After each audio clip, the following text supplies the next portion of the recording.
नमस्कार, आप देख रहे हैं हरियाणा तक। बीजेपी ने जिस तरह से अपनी पहली लिस्ट में 67 उम्मीदवारों की घोषणा की थी और जिसमें सबसे चर्चा का विषय रहा गोहाना विधानसभा से बीजेपी ने जो अरविंद शर्मा को मैदान में उतारा है। हमारे साथ अरविंद शर्मा है और गोहाना में लगातार वो प्रचार कर रहे हैं टिकट मिलने के बाद।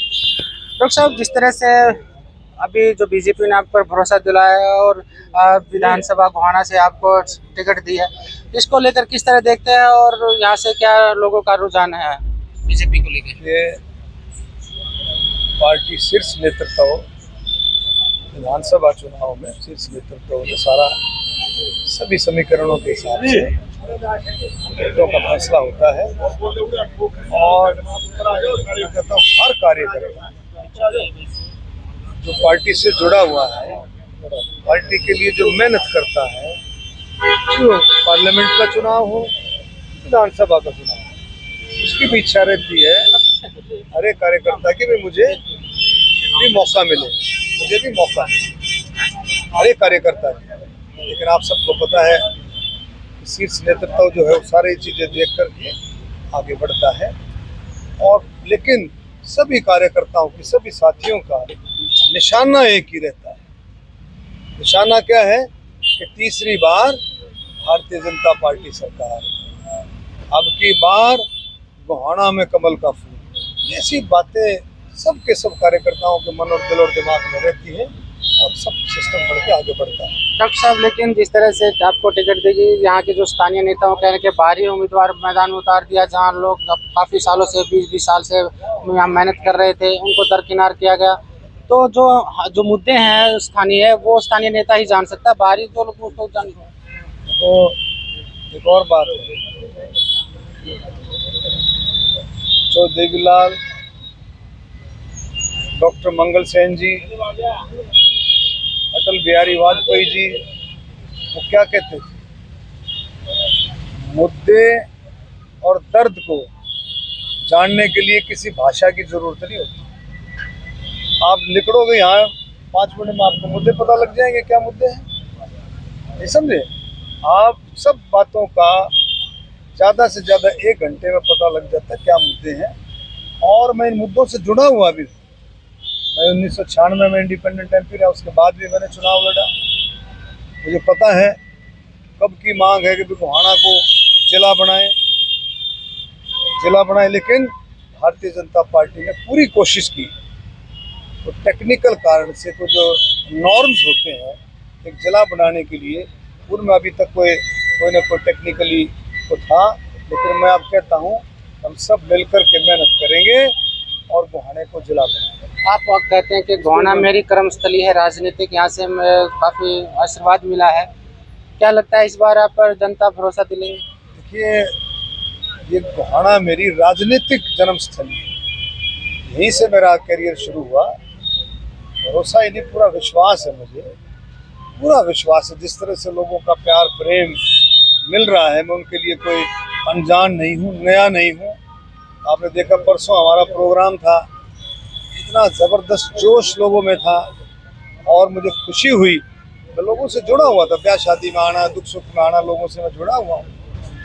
इतना ज़बरदस्त जोश था। 1996 के जो साथी थे वो निकल करके आए, जोश के साथ निकल गए।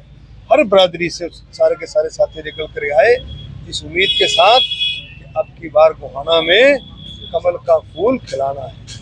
लेकिन जो लोग नाराज हैं, जो विरोध कर रहे हैं आपका, उनको कैसे मनाएंगे? देखिए, ऐसा कोई, मैं कह रहा हूँ परिवार है भारतीय जनता पार्टी। आप देखेंगे विश्व की सबसे बड़ी पार्टी, पूरा बड़ा कुनबा है, लेकिन सारे अब आप देखेंगे धीरे धीरे करके सबसे हम संपर्क कर रहे हैं। सब की विचारधारा एक ही है, निशाना एक ही है कि तीसरी बार भारतीय जनता पार्टी सरकार और नायब सैनी मुख्यमंत्री, सबका निशाना एक।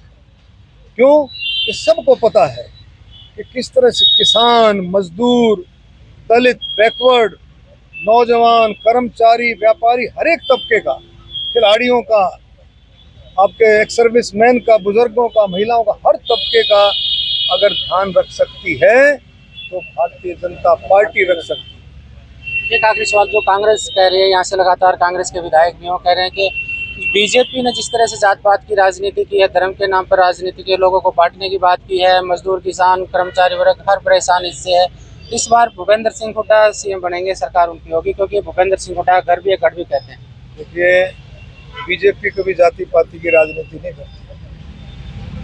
और एक और एमएलए है जगबीर मलिक, उससे लोग गिट्टी तक छिप गए हैं। 5 बार के एमएलए, और कोई भी किसी भी समस्या का समाधान कराने में बिल्कुल विफल, जिसे कहते हैं, कोई निष्कर्ष नहीं निकला किसी चीज़ का भी। और ना मुझे लगता है कोई आवाज़ में दम, ना कोई बात में। लेकिन जो ये लोग कह रहे हैं कि अभी पुरानी पार्टी आ जाएगी तो वो मुख्यमंत्री बन जाएंगे, 2014 में आप और हम सब जानते हैं 2014 में किस तरह से इनको हटाया था, किन मुद्दों पे हटाया था। भ्रष्टाचार, परिवारवाद, भाई भतीजावाद, आप देखेंगे जाति पाति की कितनी बातें थी, किन मुद्दों पर इनको हटाया था। गुंडागर्दी, कब्जे करना, इन मुद्दों पर हटाया था। क्या हुआ, वो लोग बदल गए? यूं के यूं लोग हैं, लोग जानते हैं। ये तो पार्लियामेंट के चुनाव में, लोकसभा के चुनाव में कांग्रेस ने इतना बड़ा भ्रम पैदा किया, इतना बड़ा झूठ बोला कि हम संविधान को बदल देगी। भारतीय जनता पार्टी की अगर 400 सीट आ गई, संविधान बदल देगी अगर ये पावर में आ गई। और भाई उसके साथ साथ इन्होंने एक और लालच दिया, 8,500 रुपये खातों में जाएंगे। तो ना संविधान बदला गया ना कुछ, लेकिन लोगों को, गरीबों को गुमराह कर दिया। वो तो चुनावी वादा था ना, 8,000 8,500 का। तो ये तो वादा तो मोदी ने भी किया था 15 लाख का। नहीं, मोदी जी ने जो वायदा मोदी जी ने किया, सुन लो, जो वायदा मोदी जी ने किया है उससे कई डबल मोदी जी करते हैं हर एक के। ये थे अरविंद शर्मा जी है गोवा से, जिन्होंने टिकट मिला है। देखना होगा कि तो जो कांग्रेस के यहाँ से लगातार जो विधायक है वो उस गढ़ का जो कांग्रेस का उसमें सेंध लगा पाते हैं नहीं पाते, ये तो आने वाली 5 अक्टूबर को ही पता चल पाएगा लोग किसके पक्ष में वोट देते हैं। फिलहाल सभी पार्टियां यहाँ पर अपनी अपनी जीत की दावेदारी करी है। कांग्रेस ने भी अपने कैंडिडेट जो यहाँ से सिटिंग विधायक है जगबीर मलिक को मैदान में उतारा है, और जेजेपी के कुलदीप मलिक यहाँ से मैदान में है। हरियाणा तक के लिए गोहाना से मैं सुरेंद्र सिंह।